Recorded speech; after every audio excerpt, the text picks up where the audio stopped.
Continúa la Primera Guerra Púnica y lo hace con Roma construyendo barcos como si no hubiera un mañana. El dominio del mar es fundamental y hoy en Roma Eterna vivirás una de las mayores batallas navales de la historia de la humanidad.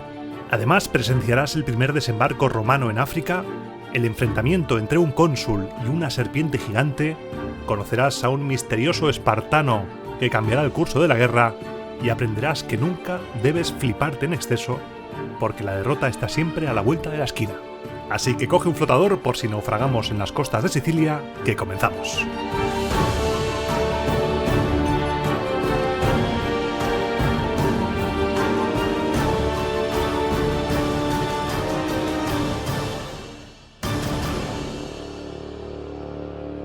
Programa 89 de Roma Eterna, estamos metidos de lleno en la Primera Guerra Púnica y no voy a hacer una introducción larga, porque si el anterior fue trepidante, el anterior programa, agárrate, porque este viene tan caliente que la temperatura del ordenador se resiente y todo, está empezando a hacer calor y la grabación de este programa está siendo un reto.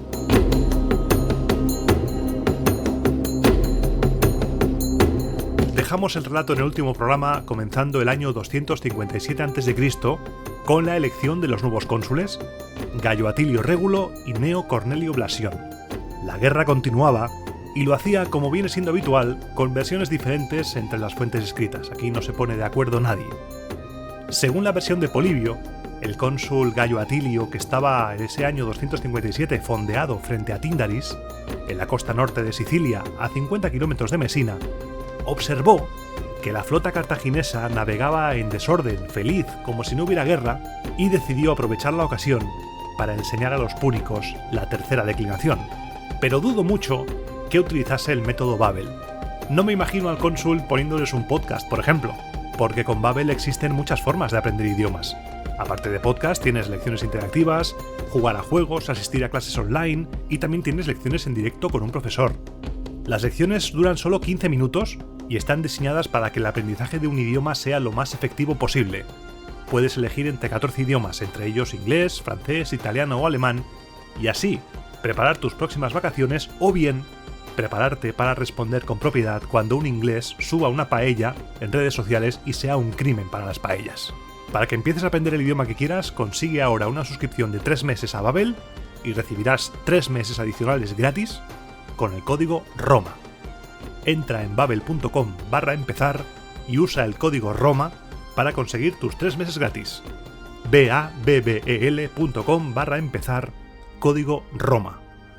Prueba Babel, la app para aprender idiomas que funciona y que tiene el sello del Senado y del pueblo de Roma. Independientemente del nivel lingüístico de los marineros cartagineses, Polibio nos cuenta que la intención del cónsul era partirles la cara. Nos cuenta que el cónsul decidió coger 10 de sus naves y perseguirlos, ordenándole al resto que le siguieran a no mucha distancia. Los cartagineses les vieron venir, dieron la vuelta, rodearon a las 10 naves romanas y las destruyeron. Poco faltó para que fuera también destruida la nave del cónsul, pero se salvó gracias a que tenía un cuerpo de remeros de élite y a que era muy marinera, adjetivo que una embarcación se gana al estar dotada de las características necesarias para navegar con seguridad. Gracias a todo el mundo que contestó en el programa anterior, muchas gracias, porque nunca te acostarás sin saber una cosa más y la comunidad de Roma Eterna es la leche. El resto de naves fueron rapidísimamente a ayudar, formaron y cargaron contra los cartagineses, capturando 10 naves y hundiendo otras 8. El resto de la flota púnica se retiró al norte a las islas Lipari y nunca más se supo. Esta es la versión de Polibio. La otra versión la encontramos en Zonaras, que nos cuenta los hechos de manera un poquito diferente. En su relato nos dice que los dos cónsules estaban por la zona cuando vieron que los cartagineses estaban anclados en Tíndaris. Los romanos, teniendo claro el objetivo que era hundir esa flota, decidieron aproximarse dividiendo la armada en dos. Uno de los cónsules, no dice cuál, rodeó Tíndaris, haciendo creer a Amílcar, que era el almirante de esa flota según Zonaras, que estaba solo. Amílcar vio como unos barcos romanos estaban ahí, hola, ¿qué tal? Buenas tardes, ¿cómo estamos? Mordió el anzuelo, salió a su encuentro, les persiguió y en ese momento el otro cónsul apareció por detrás con la otra mitad de la flota y el cartaginés Amílcar no tuvo más remedio que huir, perdiendo por el camino la mayor parte de su flota. Se cuente de una manera o se cuente de otra, el resultado de este enfrentamiento fue victoria romana, y ya durante ese año 257 no hay más acciones militares destacadas, ya que ambos bandos se habían medido bien los lomos y la igualdad era palpable. A veces ganaban unos, a veces ganaban otros, con lo que se dedicaron a la organización de sus fuerzas marítimas. Una forma muy elegante de decir que dedicaron los siguientes meses a rearmarse para darse de palos todavía más fuerte que antes, ya que los barcos cartagineses todavía eran más rápidos y más maniobrables que los romanos. Es algo que vamos a ver durante todo este relato de la Primera Guerra Púnica. Quizá porque los romanos, al convertir la batalla naval en batalla terrestre con los cuervos, debían embarcar más soldados, pero las embarcaciones cartaginesas en todos los enfrentamientos son siempre más rápidas y más maniobrables. Con la autorización del Senado, se construyeron, según Polibio, ojo ahí, 300 nuevos barcos, que fueron enviados de inmediato a Mesina. Estamos ya en el año 256 a.C., año del consulado de Lucio Manlio Vulsón y de Quinto Cedicio. Quinto Cedicio, por desgracia, falleció al poco de ser elegido cónsul y fue sustituido como cónsul sufecto por Marco Atilio Régulo, hermano del cónsul del año anterior, de Gallo. Quédate con el nombre de Marco Atilio Régulo porque lo voy a mencionar mucho hoy. Es uno de los grandes protagonistas, si no casi el que más, junto con un espartano al que ya llegaremos. La muerte de Quinto Cedicio no se menciona en ninguna fuente. Ni Polibio, ni Orosio, Floro, Zonaras, Eutropio, las Periocas, nada, ninguno. Todos pasan a mencionar que ese año es directamente el del consulado de Marco Atilio. Por eso intuyo que debió morir al poco de ser elegido sin haber hecho nada importante. Aunque, pobre señor, eres elegido cónsul, te mueres, no te mencionan, suerte que tenemos los Fasti Capitolini, en los que sí aparece. Como también aparece, por ejemplo, en los Fasti Capitolini, una dictadura del año anterior, del 257, se nombró dictador a Quinto Ogulnio para celebrar las fiestas latinas. Pero me estoy perdiendo, voy a retomar la historia porque hablo de cosas de las fuentes, los Fasti y tal y me pierdo. Los romanos tenían un plan. Un plan muy sencillo, pero a la vez muy difícil. Porque si te acuerdas del programa anterior, te estuve contando que los cartagineses, dentro de su estrategia para mantener a raya a los romanos y que parece ser que fracasó, era hostigar las costas italianas. Y los romanos dijeron, ¿y si en lugar de permitir que los cartagineses ataquen la costa italiana, nos vamos nosotros a África? Y así cambian las tornas y tienen que defenderse en lugar de atacar. Pues vamos allá, me parece una idea estupenda, me sirve. Esos 300 barcos de Mesina zarparon dejando Sicilia a su derecha, doblando, según el relato de Polibio, el cabo Paquino y yendo en dirección a Ecnomo, a la que también he leído con tilde en la E, Ecnomo, yo voy a decir Ecnomo, pero tú como quieras. Fueron hacia allí con la intención de reunirse con las tropas terrestres que parece ser que estaban por la zona.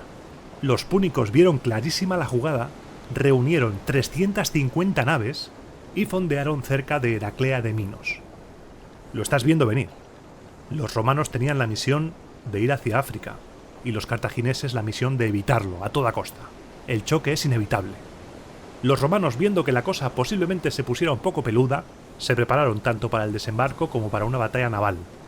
Eligieron lo mejor, la flor y nata, de sus fuerzas terrestres y dividieron el ejército en 4 cuerpos. Todo esto según Polibio, al que le flipa explicar estas cosas. Nos cuenta que cada cuerpo, cada parte del ejército de esas 4 partes tenía una doble denominación, un doble nombre, siendo, por ejemplo, la Legión Primera, Segunda, Tercera y Cuarta, pero también Escuadra o División Naval Primera, Segunda, Tercera y Cuarta. Cada cuerpo tenía su nombre como terrestre y como naval. El cuarto cuerpo adoptó una tercera denominación, los triarios. Quiero que tengas clara esta diferenciación que dice Polibio en los 4 cuerpos, porque a la hora de explicarte lo que se viene ahora, va a ser muy importante que tengas clara esa división. Cada nave romana, además, estaba tripulada, para que te hagas una idea, por 300 remeros y 120 soldados. 90.000 remeros y 36.000 soldados. 126.000 hombres, una auténtica burrada. Entre personal, soldados, remeros y demás, Polibio dice que se contaba con unos 140.000 hombres. Los cartagineses, por su parte, se prepararon, lógicamente, para una batalla naval, y su número de efectivos rebasaba los 150.000 hombres. Imagínate la auténtica locura de batalla que te voy a contar. 300 naves romanas contra 350 naves cartaginesas. Unas cifras que son tan locas que quizás sean un poco exageradas, no te lo voy a negar. Ten en cuenta que los romanos, si se estaban preparando para el desembarco, no solo llevarían naves de guerra, estas cifras no solo son buques de guerra, también llevaban transportes, tal y como te voy a contar ahora.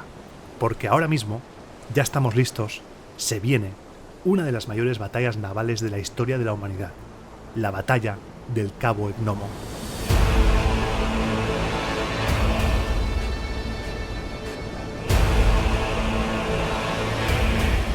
Y para poder narrarla como es debido, para jugar con el audio y que te la imagines, vamos a situarnos por encima del mar para poder contemplar tanto la formación romana como la cartaginesa.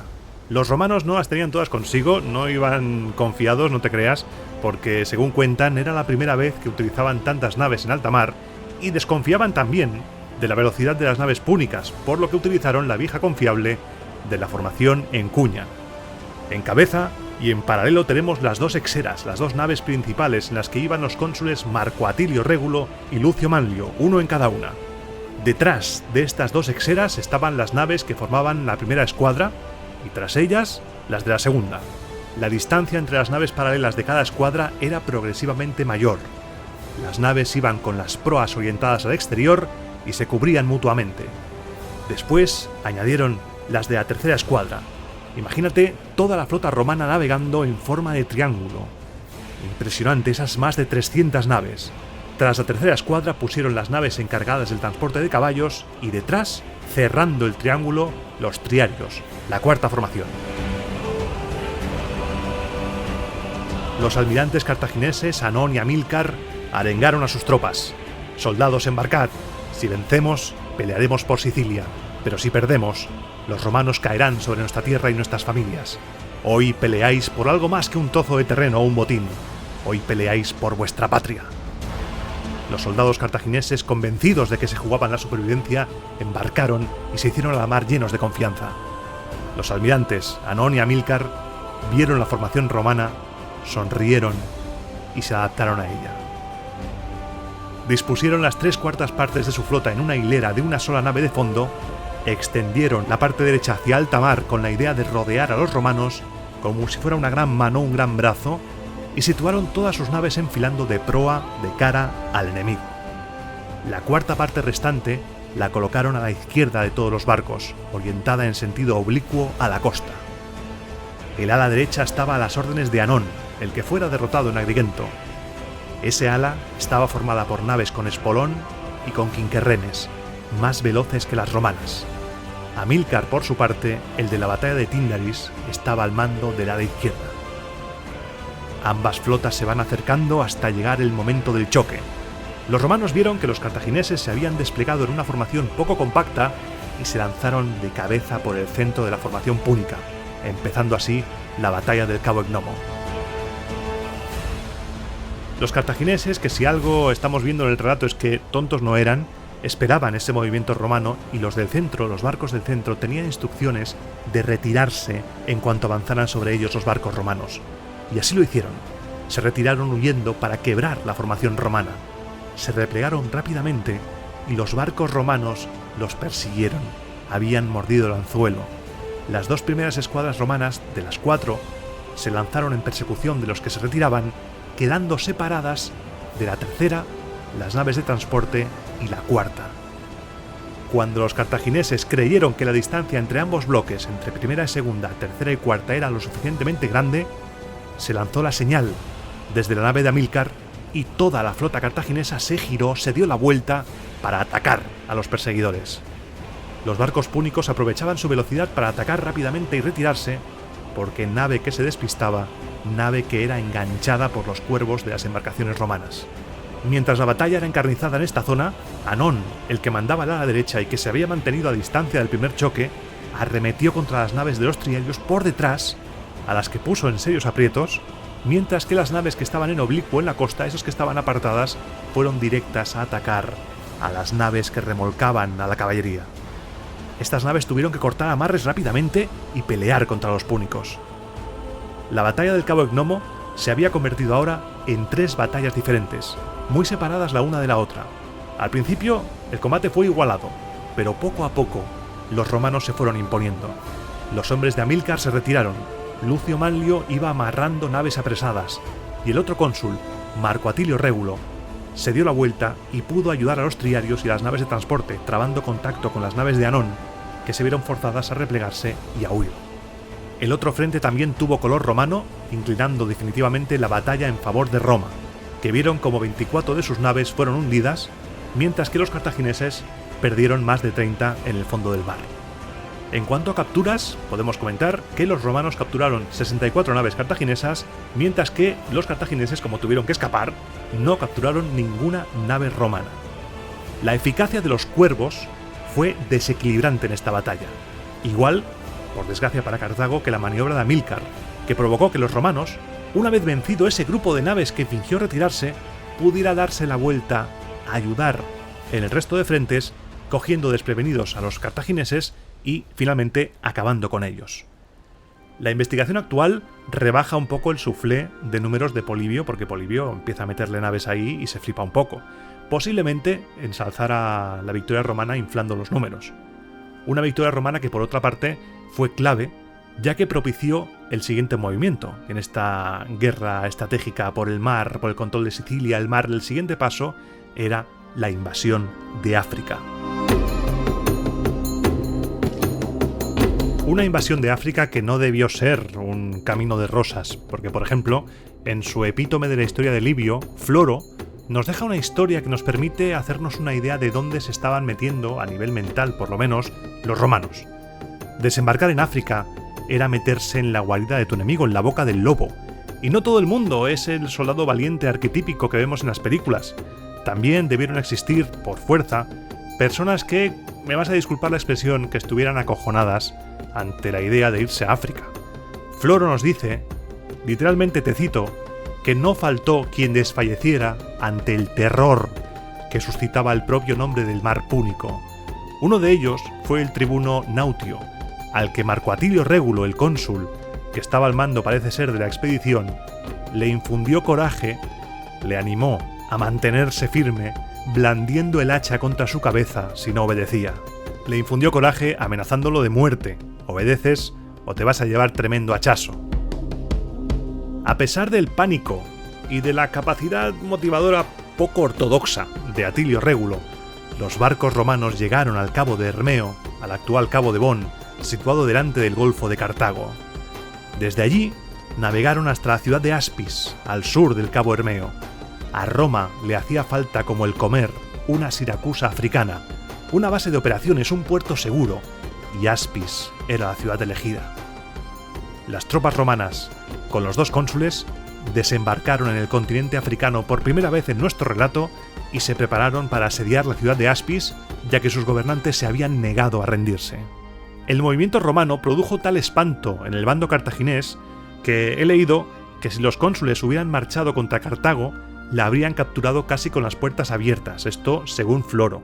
Quizás se flipe un poco, pero sí que la inquietud en el bando cartaginés era manifiesta. Los supervivientes, sin ir más lejos de la batalla del cabo Egnomo, regresaron a toda prisa y tras comprobar que los romanos no estaban atacando Cartago, no atacaban la ciudad de manera inmediata, se dedicaron a reunir fuerzas y proteger la ciudad. Los romanos acabaron tomando Aspis, la aseguraron, dejaron una guarnición romana y desde allí los dos cónsules dijeron: bueno, ¿ahora qué hacemos? No me la voy a jugar, ni tú ni yo nos la vamos a jugar. Así que vamos a escribir al Senado, vamos a ver qué hacemos. Escribieron misivas al Senado explicando que habían desembarcado con éxito en África, el resultado de la batalla y solicitando instrucciones sobre cómo proceder a continuación. Ya sabes tú que la política romana es peligro, peligro. Y entre que envías el mensaje y que te llega la respuesta puede pasar un tiempo. No había correo electrónico, eso era un poco más lento que actualmente, y lo que se decidió fue, mientras tanto, vamos a devastar el país, vamos a saquear con las tropas que tenemos, y además los romanos se encontraron que no había oposición, no surgió nadie para impedirles ese saqueo, y el botín conseguido fue enorme, cuantiosísimo, y se capturaron, leo, más de 20.000 esclavos en esa campaña de saqueo. Y por fin, tiempo después, llegó la respuesta del Senado, y la respuesta era recortes. La cosa estaba un poco achuchada, la campaña africana juzgaron que iba muy bien y que no hacía falta que estuviera todo el mundo allí. con lo que uno de los cónsules debía quedarse en África, con tropas suficientes para mantener la campaña, mientras que el otro debía devolver la flota a Roma. Se decidió que se quedase Marco Atilio Régulo al mando de 40 naves, 15.000 soldados de infantería y 500 jinetes. El otro cónsul, Lucio Manlio, recogió todo lo demás, tripulaciones, prisioneros, botín, bordeó la costa de Sicilia tranquilamente, sin encontrar ninguna oposición, según leo, y se fue directo a Roma. Los cartagineses, viendo que los preparativos romanos iban para largo, se fueron reagrupando cada vez más, se fueron preparando para lo que se venía. Tardaba, pero estaban convencidos de que se venían cositas. Primero eligieron a 2 generales, Asdrúbal, hijo de Anón, y Bostar, mientras que también se enviaron legados a Amílcar para que regresara inmediatamente, porque hacía falta todo lo que estuviera disponible. Una vez llegó Amílcar, entre los 3 estuvieron planeando cómo plantar cara a los romanos. ¿Qué hacemos? Acordaron que era básico defender el territorio y no permitir que siguieran devastándolo impunemente. Las tropas romanas llevaban mucho tiempo saqueando ciudades, tanto amuralladas como no amuralladas, granjas, propiedades. Los romanos estaban, sin duda, mermando los suministros, sí, la economía también, pero también el poder cartaginés, ya que muchas ciudades, presas del miedo, se pasaban al bando romano.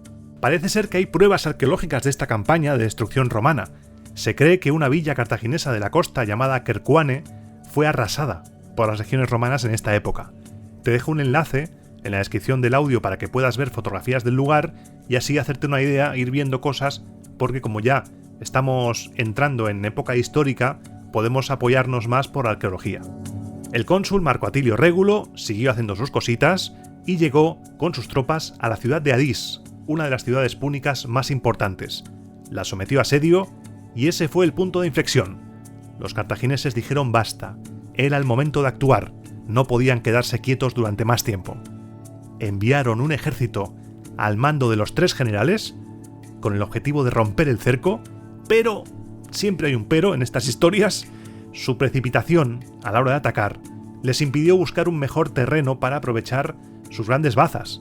Las bazas potentes, lo que eran realmente las armas del ejército cartaginés, eran por un lado los caballos, los jinetes, y por otro los elefantes. Los puntos fuertes, pues resulta que eligieron un terreno, según leo en las fuentes, que no era favorable ni tanto para unos ni como para otros. O sea, todo lo que tenían de bueno el ejército cartaginés no lo pudieron utilizar. Se establecieron en una colina desde donde dominaba el campamento enemigo. Eso está muy bien, tienes unas vistas tremendas del campamento romano, pero el cónsul romano desde abajo vio que no iba a ser útil tanto la caballería como los elefantes en ese terreno. Así que decidió atacar por 2 bandos, ordenó a sus tropas ascender la colina por 2 laderas y los cartagineses, a pesar de esa mala elección de terreno, a pesar de tener a los jinetes y a los elefantes inservibles, lograron rechazar uno de los 2 ejércitos, pero el otro los pilló por la espalda y los destruyó literalmente. Los romanos vencieron la batalla, los cartagineses se retiraron y en esa refriega nos cuentan que murieron, según las fuentes, 17.000 soldados cartagineses. Fueron hechos 5.000 prisioneros y se capturaron 18 elefantes. Esta derrota es llamativa porque los generales cartagineses lo hicieron francamente mal, y quizás están preparando el relato para lo que viene después. Según Goldsworthy, por ejemplo, es posible que un factor decisivo fuera que el ejército era nuevo, era recién reclutado y que no estuviera coordinado debidamente. Los romanos, sin oposición alguna, siguieron devastando todo el territorio y se adueñaron de la ciudad de Túnez, desde donde podían planear ataques contra Cartago y sus tierras. Hoy en día Túnez se extiende hasta englobar el sitio arqueológico de Cartago, pero antaño no era así. Seguimos en el año 256 a.C. y el panorama pinta bastante mal para los cartagineses, bastante siendo suaves. En menos de un año habían sido derrotados por mar y por tierra, y estaban convencidos de que había sido todo culpa de la ineptitud de sus jefes. La situación era límite, porque no solamente se las tenían que ver con los romanos. ¿Recuerdas que te he dicho antes, sí, están diezmando la economía, tal, pero también el poder?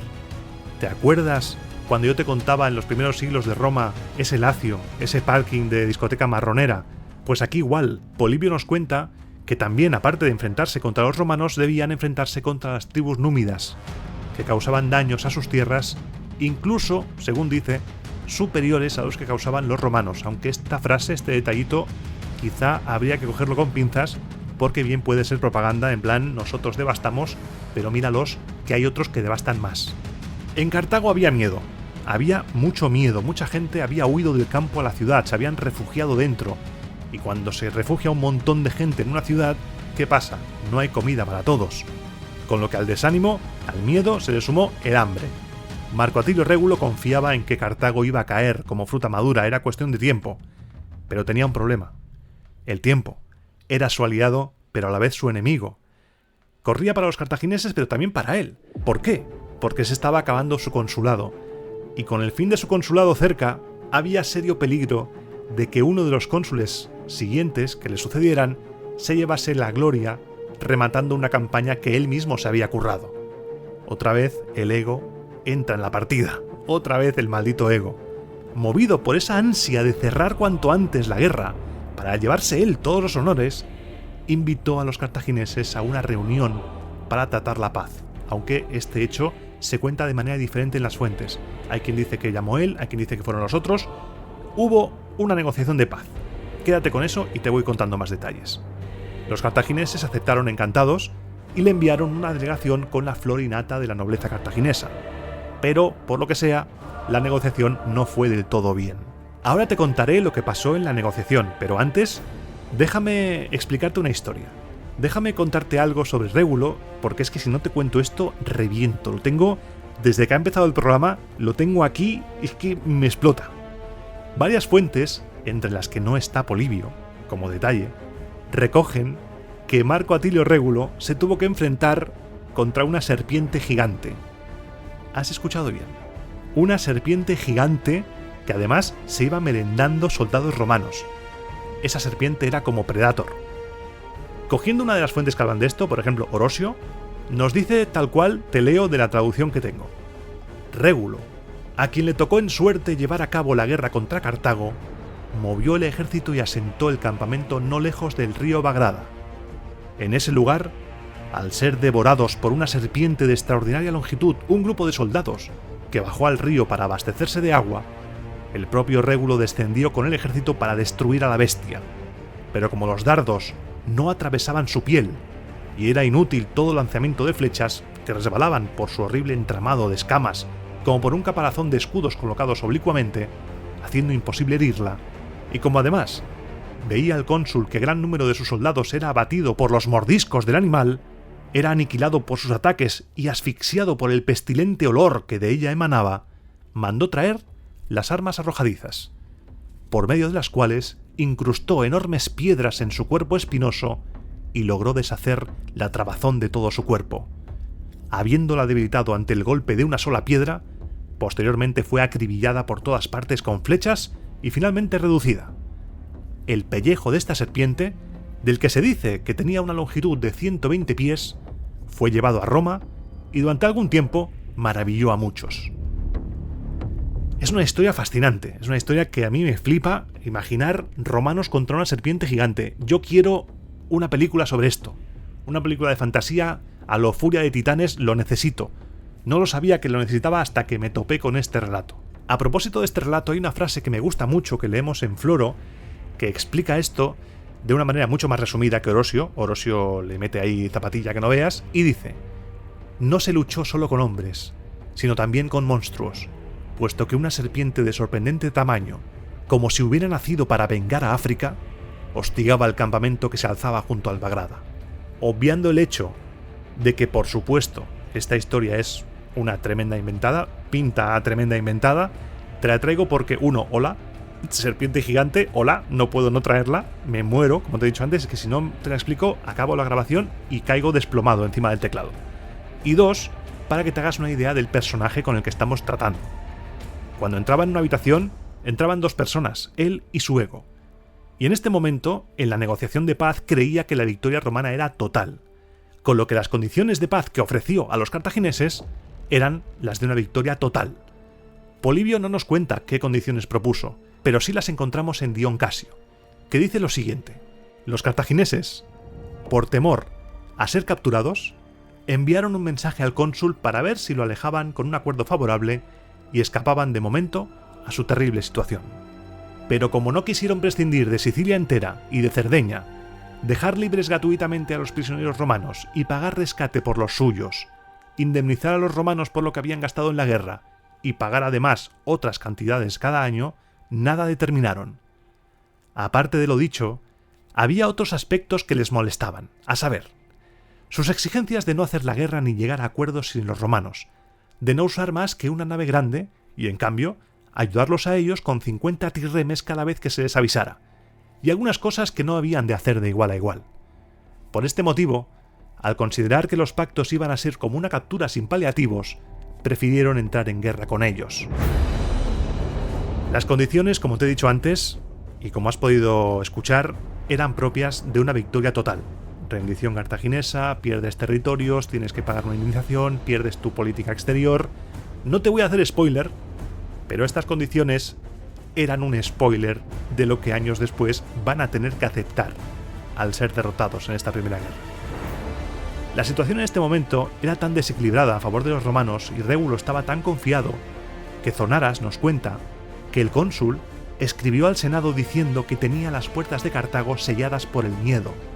A pesar de todo eso, los cartagineses eligieron guerra, eligieron caer de pie y con la cabeza bien alta si es que ese era su destino. Pero a veces, la vida nos trae giros de guión totalmente inesperados.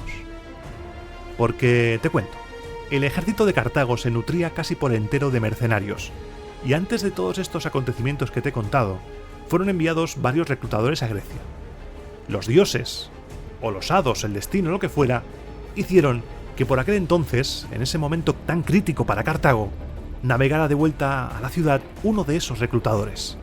Ese barco traía consigo un gran número de soldados, entre los que destacaba un espartano llamado Xántipo, que como espartano había recibido formación militar espartana y tenía mucha experiencia militar. Una vez en Cartago, este señor, mientras hacía sus cosas de soldado, se enteró de cómo se había producido la última derrota cartaginesa en Adís y pudo ver de primera mano además cómo se preparaba toda la logística militar púnica. Y se dio cuenta de que las derrotas no habían sido fruto de que los soldados cartagineses fuesen peores que los romanos, sino que habían sido causadas por la ineptitud de sus mandos. Polibio nos cuenta que las palabras de Xántipo se esparcieron como la pólvora entre las tropas, corrieron más rápido que yo por croquetas. De ahí a los generales y de ellos a los gobernantes, que lo mandaron llamar de inmediato, y lejos de castigarlo por su osadía, decidieron escucharle. Xántipo expuso sus argumentos a los magistrados, les explicó por qué habían fracasado y también cómo, si le hacían caso y utilizaban las llanuras en sus marchas, en sus acampadas y en sus enfrentamientos, podrían derrotar a los romanos.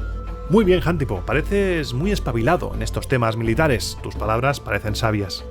¿Qué te parece si te pones al frente de nuestro ejército, lo reorganizas un poco, le das un lavado de cara y nos ayudas a derrotar a esos perros italianos?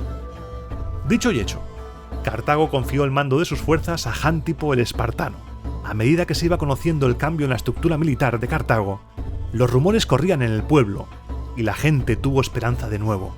Esperanza que se convirtió en certeza cuando un día Xántipo sacó el ejército delante de la ciudad y lo puso en orden. Empezó a hacer maniobrar a todos, a transmitir órdenes y evidenció una diferencia tan enorme con respecto a lo que se hacía antes, que la gente aplaudía y clamaba que se apresurase a enfrentarse con los romanos, puesto que con Xántipo a la cabeza, la victoria estaba asegurada. Me imagino el primer día de Xántipo algo así como la escena esa del sargento de hierro de Clint Eastwood. Xántipo le dio la vuelta al ejército cartaginés como si de un calcetín se tratase, y a los pocos días salieron de campaña. Las tropas púnicas, aunque iban con generales según Polibio, estaban a todos los efectos bajo las órdenes de Xántipo, que contaba con 12.000 soldados de infantería, 4.000 jinetes y casi un centenar de elefantes. Los romanos vieron marchar a los cartagineses hacia lugares llanos y establecer campamentos en parajes abiertos y dijeron: ¿qué pasa aquí? ¿Está pasando algo raro? ¿Quién es esta gente? ¿Qué ha cambiado aquí? Sin embargo, no rechazaron la invitación. Los romanos, estaban encantados de pelear y se aproximaron al enemigo acampando a unos 10 estadios de distancia, muy cerca, a menos de 2 kilómetros. Al día siguiente, los jefes cartagineses pensaban qué hacer, mientras que los soldados estaban como locos. Jántipo les había dado un chute de moral tremendo y estaban ansiosos por combatir. Formaban corros, gritaban el nombre de Jántipo y querían salir. Estaban como si se hubieran tomado 17 Red Bulls. A Jántipo además le iba la marcha y advertía a los soldados con juramentos que no dejaran pasar aquella oportunidad, con lo que los generales cartagineses le acabaron autorizando para que dispusiera las operaciones como le pareciese conveniente. Por eso te decía antes que el ejército cartaginés estaba de facto bajo el mando de Jántipo. Le decían, oye, tú que sabes del tema, tú ve haciendo, mientras ganemos, tú dale. Jántipo hizo salir los elefantes, los dispuso en hilera de a uno al frente de las tropas y detrás, a una distancia prudencial, colocó a la falange cartaginesa, formada por los ciudadanos cartagineses que nunca habían combatido fuera de África. Situó a unos mercenarios en el ala derecha y a los más ligeros los colocó en la vanguardia de ambas alas junto con los jinetes. Los romanos, cuando vieron al enemigo en formación, salieron encantados. Intuyeron, eso sí, una más que posible carga de elefantes, con lo que colocaron a los vélites en vanguardia y detrás al resto de infantería, distribuyendo la caballería en ambas alas. Cuando ambos bandos hubieron dispuesto la formación conforme a sus planes, esperaron el momento de entrar en combate. La batalla la comenzó Jántipo, que ordenó a los elefantes avanzar y romper las filas enemigas y a la caballería rodear a los romanos por las dos alas. En ese momento, los romanos se lanzaron contra los cartagineses, pero la caballería romana huyó, avasallada por la superioridad de los jinetes púnicos. El ala izquierda romana estuvo bien, esquivó primero la acometida de los elefantes y también rechazó a los mercenarios que se le aproximaban por el ala derecha cartaginesa. Sin embargo, al ala derecha de la infantería romana no le fue tan bien. Estaban, piensa, directamente frente a los elefantes. Los primeros fueron directamente pisoteados o arrollados por ellos. Murieron a montones de romanos durante esa carga. Sin embargo, gracias a la profundidad de las líneas romanas, la formación resistió.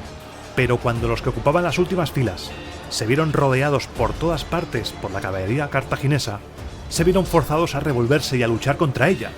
Y cuando los que intentaban abrir paso hacia adelante a través de los elefantes chocaron a su vez con la falange cartaginesa, fueron aplastados por todas partes y aniquilados.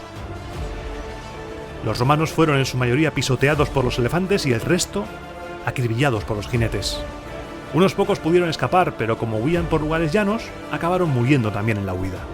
De todo el ejército romano consiguieron escapar y llegar a Aspis unos 2000, mientras que 500 soldados fueron capturados vivos, y entre ellos, el propio cónsul, Marco Atilio Régulo. Es increíble las vueltas que da la vida, de escribir al Senado que tienes las puertas de Cartago selladas por el miedo, a ver tu ejército aniquilado y caer en manos del enemigo. Esta batalla, ocurrida en el año 255 a.C., ha pasado a la historia como la batalla de los llanos del Bagradas, un desastre romano en el que las bajas cartaginesas no llegaron a 800, eso sí, todos mercenarios. Los mercenarios de Jántipo no habían dado la talla. Polibio, siempre que nos explica estas cosas, no deja escapar la oportunidad de soltarnos una moraleja de la historia, y la moraleja en este caso es que no te flipes. No te flipes cuando te vaya todo bien, porque el fracaso está ahí, esperándote a la vuelta de la esquina. Marco Atilio Régulo, eso sí, no ha dicho su última palabra en nuestro relato. Por el momento lo dejamos, supuestamente, en una cárcel cartaginesa, en unas condiciones brutales si hacemos caso a Zonaras. Este es quien nos dice que a todos los romanos los trataban bien, a los prisioneros, pero que a Régulo lo tenían en la peor situación. Le proporcionaban el alimento justo, indispensable para que siguiera vivo, y además, para atormentarle todavía más, llevaban un elefante junto a él constantemente para que, asustado, no pudiera descansar ni en el cuerpo ni en espíritu. Y con esta victoria cartaginesa, Marco Atilio Régulo preso, ¿qué fue de Jántipo? ¿Jántipo fue recompensado? ¿Se le cubrió de oro tras reestructurar el ejército cartaginés y recuperar el orgullo que parecía perdido? Pues no, no fue así. Tenemos diferentes versiones, y quizá ninguna es cierta. Orosio y Polibio dicen que a pesar de su contribución a la causa púnica, no mucho tiempo después cogió un barco y se marchó de Cartago. Ambos coinciden en decir que escapó, temeroso de las envidias y calumnias que engendran las acciones notables e inesperadas, que son inaguantables para un extranjero. Polibio nos dice que más adelante en su relato expondrá otra versión de lo sucedido, pero no sabemos lo que pasó porque el fragmento en el que habla de lo de Jántipo no nos ha llegado a nuestros días, por lo que debemos recurrir a otros autores. Por ejemplo, Valerio Máximo habla de esto y ya en su primera frase pierde toda credibilidad. Te lo tengo que decir así directamente. En el libro 9 de sus hechos y dichos memorables, en el capítulo 6, que trata sobre la perfidia, ya lo estás viendo venir, nada más empezar, la parte de ejemplos extranjeros, porque siempre tienen dos partes, una de ejemplos locales, romanos, y otra de ejemplos extranjeros. Pues en esa parte extranjera dice nada más empezar: consideremos ahora la fuente misma de la perfidia, los cartagineses. No, hombre, no. No, hombre, no. Valerio Máximo, así no. La versión que cuenta no es muy favorable a los cartagineses y dice así: durante la primera guerra púnica, después de haberse servido del inestimable apoyo del lacedemonio Jántipo, con cuya colaboración habían atrapado a Atilio Régulo, simularon que lo iban a devolver a su patria y lo hundieron en alta mar. Es un poco heavy esta versión, que afirma que directamente lo hundieron y se lo cargaron. Quizá siguiendo esa línea de pensamiento de cartagineses pérfidos, malvados, tal, puede colar. Zonaras da más detalles, aunque no se acaba de alejar de la línea de pensamiento de Valerio Máximo. Dicen que unos, esto lo hacen mucho algunos autores, dicen, unos cuentan por ahí, y así no se moja.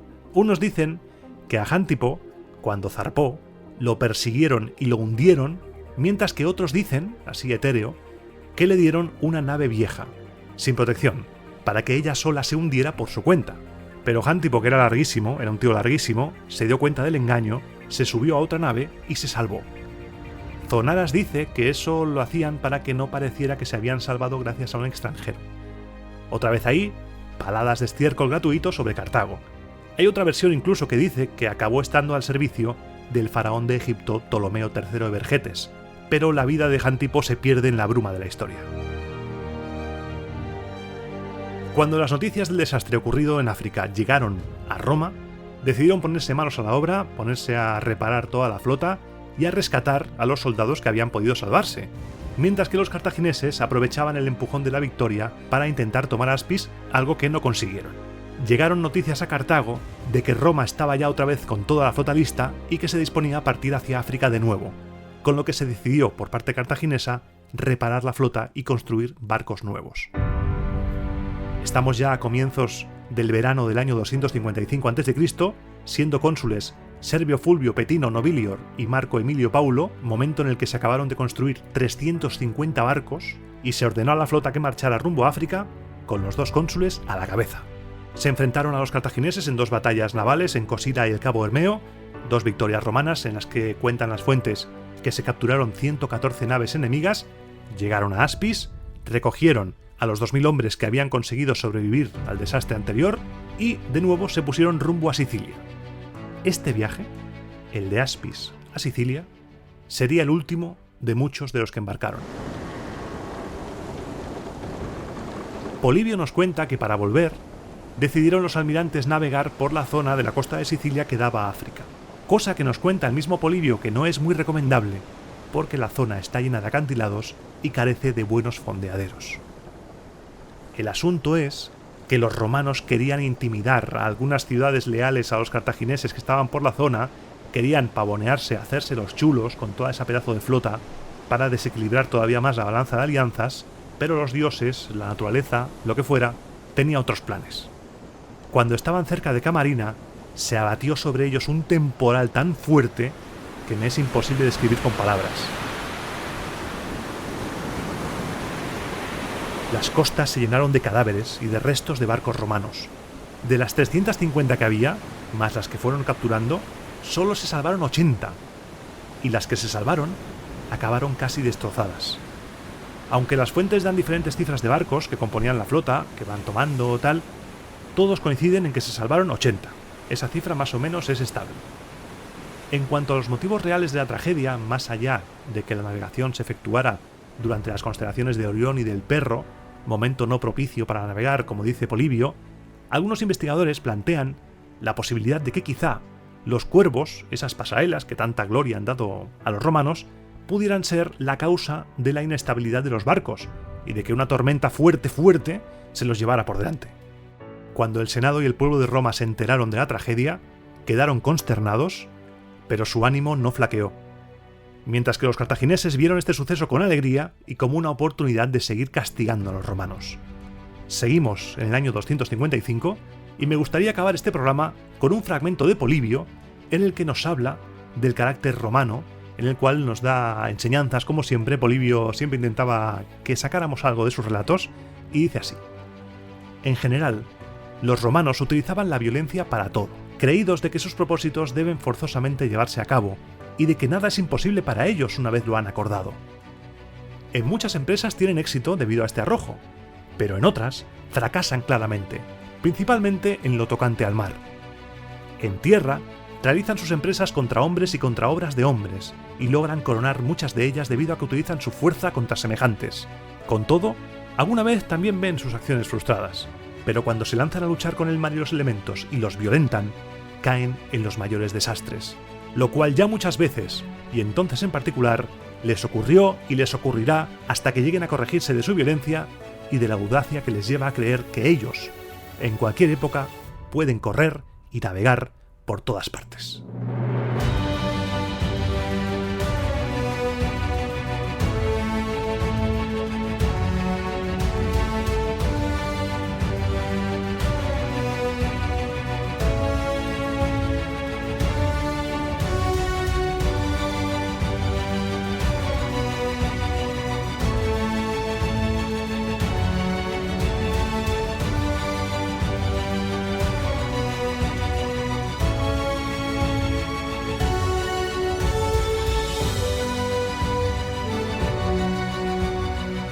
Y ahora empieza la sección sin música, pero antes voy a beber un poco de agua. Vamos a seguir con las tradiciones, que nunca se han de perder. Un poquito de agua ahí, para hidratar la garganta. Que tanto grabar hay que cuidarla, que igual un día, si no la cuidas la voz, te quedarás sin ella. Bueno. Segundo programa dedicado a la Primera Guerra Púnica. Estamos en un puntito guay, ¿eh? Guay. Había un giro. Parecía que los romanos lo tenían todo ahí, pero de repente parece que va por aquí, pero te vaya. Y esa derrota a manos de las tropas cartaginesas reformadas por Jántipo, un relato que a veces pienso que igual hay algo turbio ahí. En el relato de Jántipo es como que tuvo que venir un griego, un espartano, a enseñar a estos cartagineses. Puede ser fruto del relato romano, puede ser. Es posible, como también es posible fruto del relato el tema de la perfidia o el tema de que hubieran 850 millones de barcos en cada batalla. Pero aún así es un relato que me encanta, como lo de Marco Atilio Régulo, lo de la serpiente. O sea, hola. La serpiente es una pasada. Es una pasada porque es que lo visualizas. Ves una serpiente enorme, es una película. Muchas veces los relatos que nos dan las fuentes escritas son una película, porque tienen todos los ingredientes de un guión actual. Es una pasada. Yo me lo paso pipa leyendo las fuentes. Hoy, en la sección sin música, aparte de lo de siempre, que es lo obligado, agradecerte que estés ahí al otro lado, agradecerte que hayas escuchado este programa, yo te quiero comentar cositas relacionadas con el futuro inmediato del podcast. Primero, como cada verano, se acerca el momento de grabar a punto de morir. Tengo un ventilador.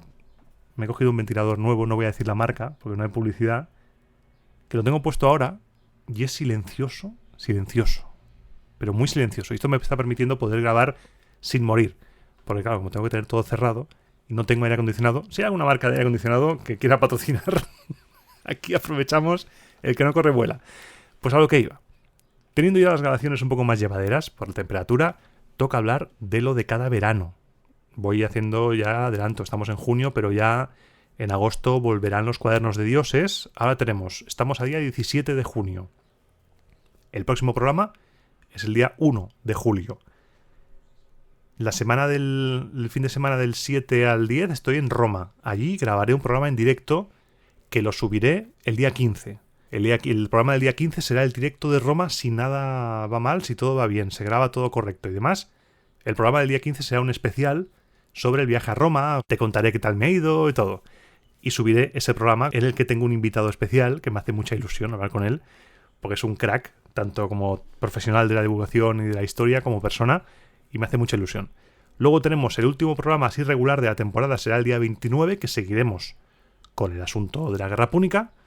Y después tenemos 5, 12, 19, 26 de agosto, 4 sábados, que van a ser 4 cuadernos de dioses. Vuelven los cuadernos de dioses. Y teniendo en cuenta los dioses que ya he hecho, me gustaría que en comentarios me pongas qué dioses te gustaría que tocara en este verano. Porque así miras los que he hecho, mira los que no y cuál está la ilusión. Y los que más salgan mencionados los hago. Por supuesto, esto es una sección, esto es un programa que hacemos entre tú y yo. Aquí en confianza, aquí en Petit Comité, estamos tú y yo y decidimos lo que se hace. Así que, pa'lante. Y también hoy quiero decirte, con mucha alegría, no puedo darte muchos detalles, pero ya de cara a la siguiente temporada ya daré más información.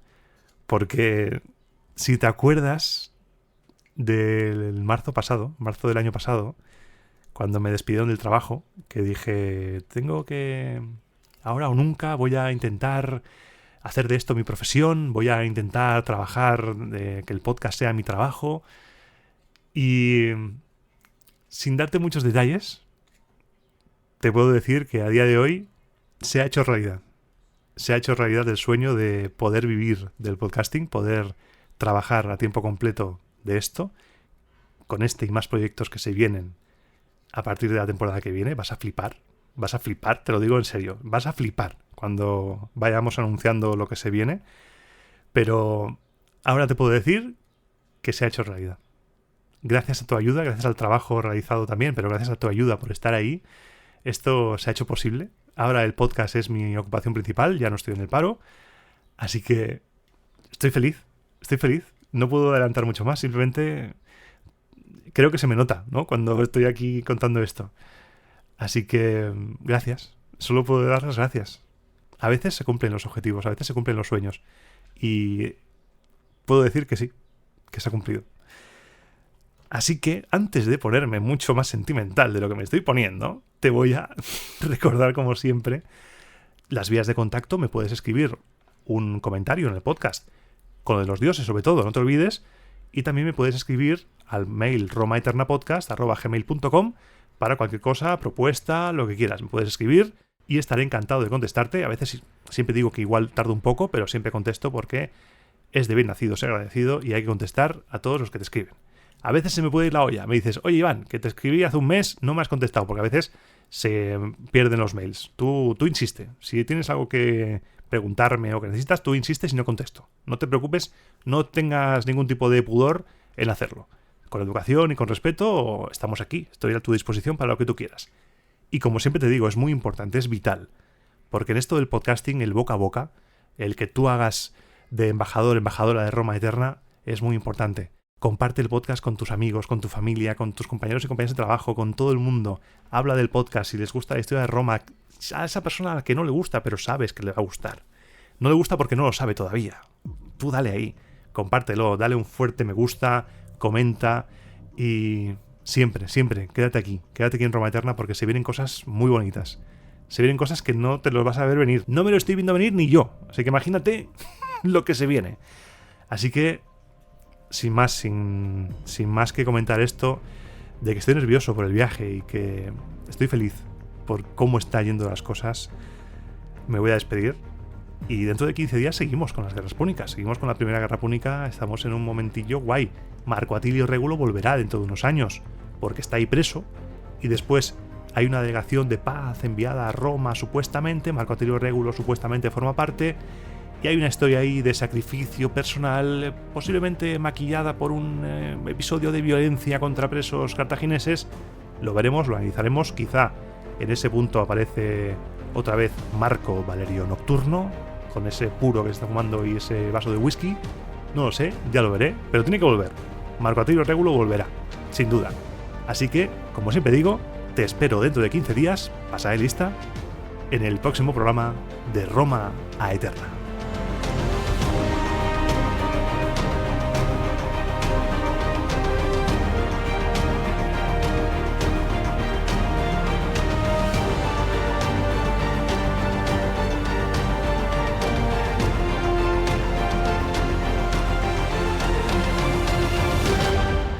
Y a ti te puedo contar, en esta sección final, por ejemplo, quién va a venir en el programa de Roma. El programa de Roma lo voy a hacer con Néstor Marqués. Es un honor para mí tener a Néstor Marqués a los micrófonos en Roma Eterna. Vamos además en Roma, estaremos en Ostia grabando ese programa con la gente del viaje en directo. Va a ser muy bonito, va a ser muy emotivo, y aquí te lo quería compartir en abierto. Para la gente que no llegue hasta aquí se quedará como, uy, sorpresa, va a ser con Néstor, pero a ti te lo cuento por confianza. Lo otro sí que no te lo puedo contar porque eso ya es contractual, eso ahí no puedo saltármelo, pero a lo de Néstor en Roma sí. Así que espero que disfrutes, que tengas 15 días espectaculares, que tú y los tuyos estéis bien. Te mando un fuerte abrazo y hasta el próximo programa.